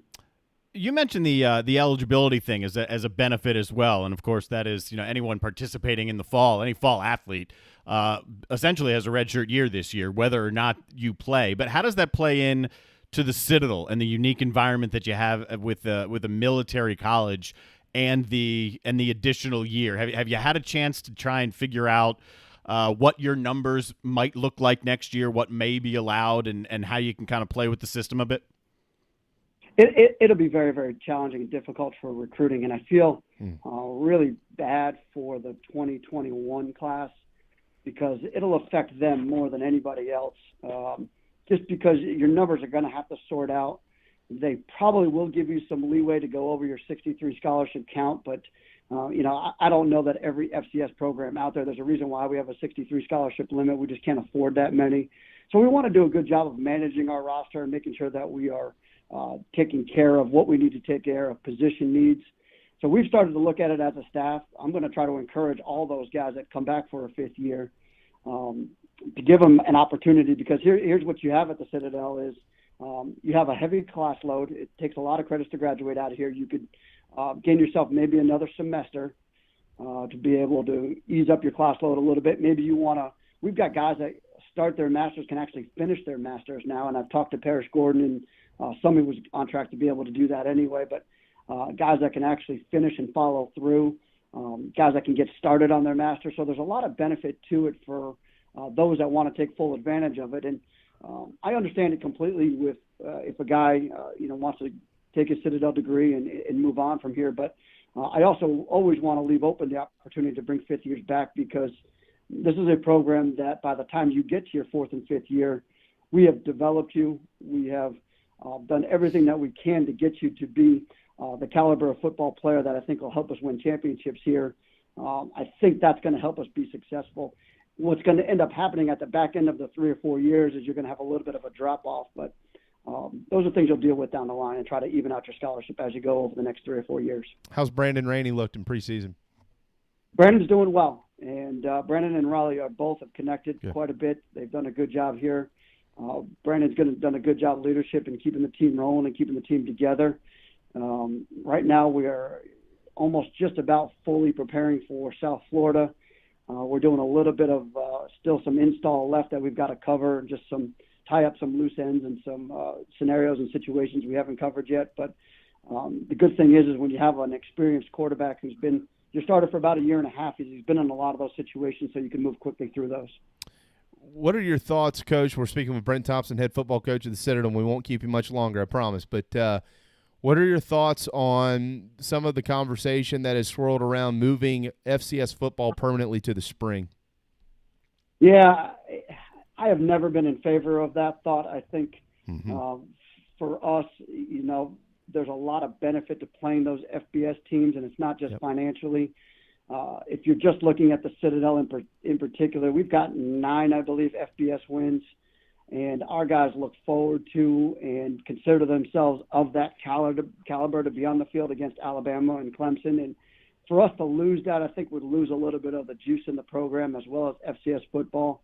I don't want it to marginalize FCS football either. I want it to be able to be on the forefront of everybody's mind during the actual fall season. Yeah. That becomes a real Power 5, subject and topic, and that's all that's considered in the fall. And really, there's other teams out there playing football that people care about. There's MAC teams out there. There's Mountain West teams out there. There's Conference USA teams. And I would like for us all to be playing in the fall. I don't know that that's something that I would like or support. Good for you. I agree, Coach. One thing that Darren and I have kind of talked about around here too, though, is how to get. And I don't say this to discourage fans to come to ball games. Obviously, that's the goal. But to generate, to maybe even generate a little bit of a larger fan base. How to get more programs like yourselves at the FCS level on television. Do you ever discuss those type of things? Has there ever been a network that's thrown around something like, playing Thursday night games or Friday night games, trying to get more SoCon teams on TV?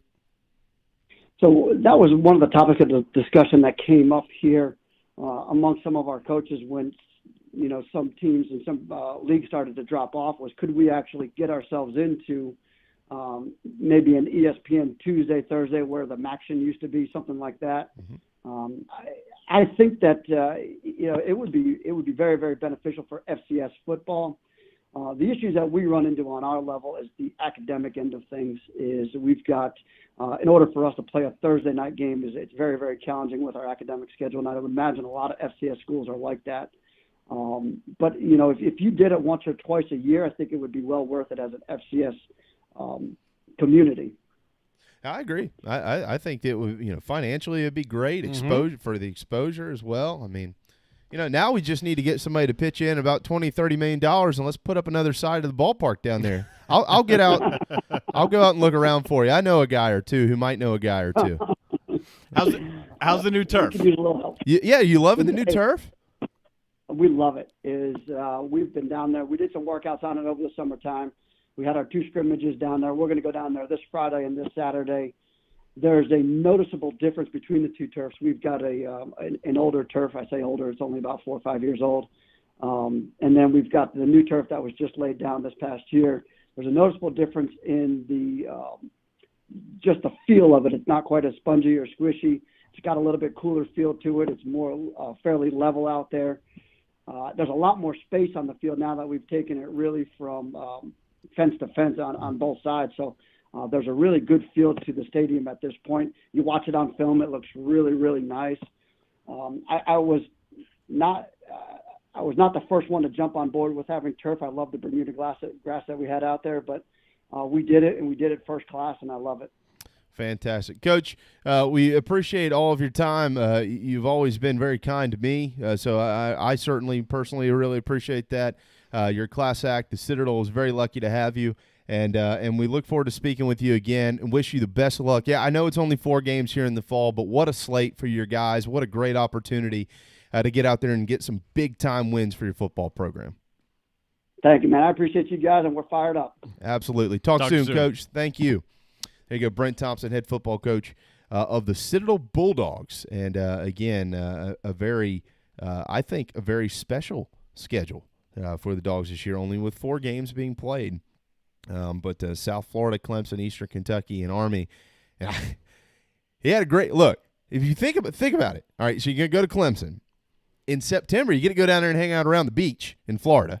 All right, so you're going to go, oh, all right, September, heat, humidity, it's nice down here. Great time to be in Florida. What a better time to be in upstate New York than mid-October. I mean, they're hitting all the seasons, and they got 3 FBS games. It's fantastic. It's great, and it looks like the SoCon appears to be bouncing around a little bit with their spring schedule. Thompson mentioned, maybe 6 or 8 games in the spring, so it looks like that's not firmed up, but at least that is appearing what the conversation is, what the talking points are, at least for the Southern Conference. And, the guys are fired up. The schedule's out there. Obviously, they want to compete against the FBS programs. As Coach Thompson mentioned, a lot of his guys believe that they should be playing at that level. So an opportunity to pick up some wins and memories, certainly. Wins, losses, whatever, but memories. No doubt.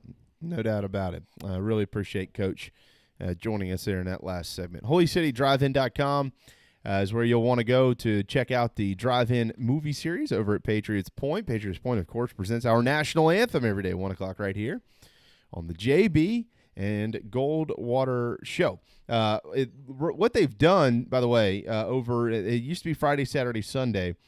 What they've actually done now is shifted to only Fridays because football is starting. So they do have Friday night drive-in movies over at Patriots Point. Well, not all only Fridays, but some are just Fridays, and then there are some weekends where they'll have Fridays and Saturdays as well. This coming Friday is Star is Born, and it is starring Bradley Cooper and Lady Gaga. And then Friday, September the 11th, we all know what that day means. Bradley Cooper stars in that one too, American Sniper. And so both of those you can find at HolyCityDriveIn.com. Purchase your tickets, check out showtimes, and much, much more. Speaking of football, September the 19th, that is a Saturday. They'll show The Blind Side. over at Patriots Point. So looking forward to getting over there for a movie here soon. Hopefully you will as well. HolyCityDriving.com, PatriotsPoint.org to be able to visit the museum. That's the Laffey, the Clamagore, the Vietnam War exhibit, and, of course, the USS Yorktown over at Patriots Point. All right, Darren, it's not National South Carolina Day. Doesn't make sense, does it? National no, because South it's a Carolina state. Day? So if it's national South Carolina, but whatever. It's South. It was just South Carolina. Yeah, I mean, take it. You know, I'll accept it. Right. National, international, worldwide South Carolina Day. Yeah, I'm with you. Today's weird. I don't even know what. I don't know. I mean, if you come up with a day for everything, I guess this is just bizarre. Apparently, Happy National No Rhyme Nor Reason Day. There's no rhyme or reason to the Big Ten's thinking. Yeah, that's true. All right, there you go. There you go. That makes sense. September the 1st is also National Chicken Boy Day. Chicken Boy? Yeah. Okay. It honors the birthday of an interesting statue in California. It's a statue of a boy with a chicken head. 22 feet tall, holding a bucket of chicken. Oh.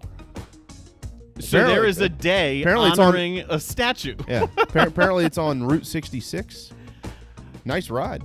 Okay. And happy National Acne Positivity Day. It spreads a message of acceptance and self-love while putting our best face forward. Acne was no fun. It wasn't. Nah. I got picked on bad for mine. Nah. It was brutal. No fun. Yeah. No fun. Brutal. There you go. Tomorrow on the JB and Goldwater show, we will be joined by the one and the only J.C. Sherbert, owner of thebigspur.com. As part of the 24/7 Sports Network, he'll hop right in, as he usually does, on Wednesdays at 12:30. There's a lot to talk to him about. Certainly want to bring up LSU, but all these kick times are out, and we're starting to turn right towards real football.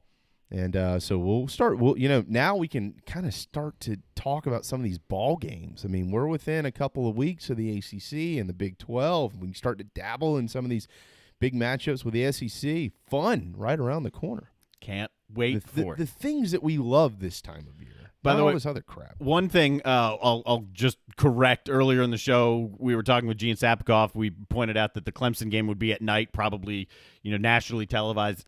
That is true, but it is a NBC nationally televised because it's at Notre Dame. Right. So it won't be picked up by the ESPN crew.